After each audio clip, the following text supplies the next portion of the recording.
ایک شخص تھا اور اسے مسئلہ سمجھ میں نہیں آ رہا تھا کہ یار یہ وضو کے اندر فرائض تو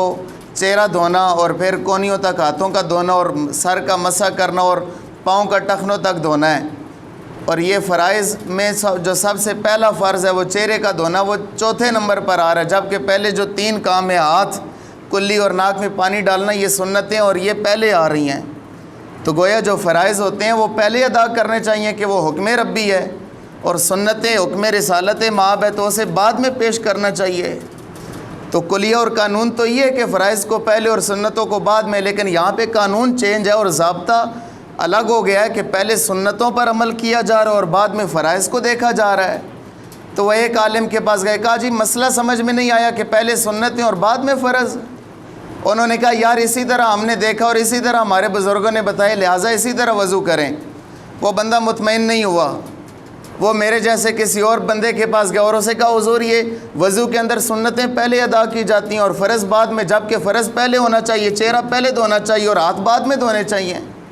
تو مسئلہ سمجھ میں انہوں نے بھی ایک ہی بات کی، کہا ہم نے ایسے ہی اپنے بزرگوں کو کرتے دیکھا، لہٰذا جیسا کرتے دیکھا ہے ویسے ہی کرو۔ چلتے چلتے کسی نے کہا یار چھوڑو ہر ایک کو، بریلی کی سرزمین پر حضور امام احمد رضا کے قدموں میں چلے جائیں اور ان سے مسئلہ پوچھیں تو شاید مسئلہ حل ہو جائے۔ تو گئے تو اعلیٰ حضرت اتفاق سے اپنی مسجد شریف کے اندر وضو ہی بنا رہے تھے، اور بندہ اعلیٰ حضرت سے سلام دعا ہوئی، ملاقات ہوئی، کہا حضور میں مسئلہ طلب کرنے کے لیے آیا ہوں، تو آپ نماز پڑھ لیں، تو نماز کے بعد مسئلہ بیٹھ کے بات کرتے ہیں، تو آپ مسئلہ بتا دیں۔ تو اعلیٰ حضرت وضو کرتے کرتے پوچھتے ہیں میاں پوچھئے کیا مسئلہ طلب کرنا ہے؟ تو اس شخص نے آگے سے جواب دیا، کہا حضور مسئلہ تو بڑا پیچیدہ اور بڑا سخت ہے، بڑے بڑے لوگوں کو نہیں آیا، تو آپ بہرحال اس طرح کریں کہ وضو بنائیں، نماز پڑھیں، آرام سے بیٹھیں گے تو پھر بات کریں گے۔ زیادہ اصرار کے بعد اعلیٰ حضرت نے اس شخص کو ایک ہی جواب دیا، کہا یار مسئلہ پوچھو، آنا ہوا تو ادھر ہی بتا دیں گے، نہ آتا ہوا تو بعد میں کتاب سے دیکھ کے بتا دیں گے۔ اس نے کہا حضور مسئلہ یہ ہے کہ وضو کے اندر فرائض کو ہم بعد میں ادا کرتے ہیں، چہرہ بعد میں دھوتے ہیں، 3 کام جو سنت ہیں وہ پہلے کرتے ہیں، جبکہ فرض پہلے ہونا چاہیے اور سنت بعد میں ہونا چاہیے۔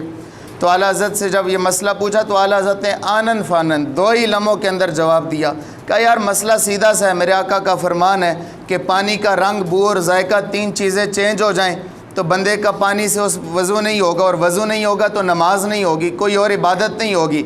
اس لیے ہاتھ دھوتے ہیں، پانی کو چیک کرتے ہیں، پانی صاف ہوتا ہے، پہلا ٹیسٹ کلیئر ہو جاتا ہے کہ پانی کا رنگ صاف ہے، کلی کرتے ہیں، دوسرے ٹیسٹ کے لیے پانی منہ میں ڈالتے ہیں، ذائقہ چینج نہیں ہے، پانی بالکل ٹھیک ہے، ٹیسٹ کلیئر ہو گیا کہ پانی کا ذائقہ ٹھیک ہے۔ تیسرا ٹیسٹ کرتے ہیں کہ پانی کے اندر سمیل تو نہیں ہے، ناک میں پانی ڈالتے ہیں، چیک کرتے ہیں کہ پانی کے اندر سمیل تو نہیں ہے، سمیل نہیں ہے،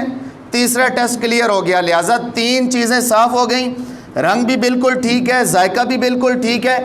بو بھی نہیں آ رہی، لہٰذا اب فرض الہی کو ادا کیا جائے اور نماز کے لیے وضو کو پورا کیا جائے۔ یہ ہیں امام احمد رضا۔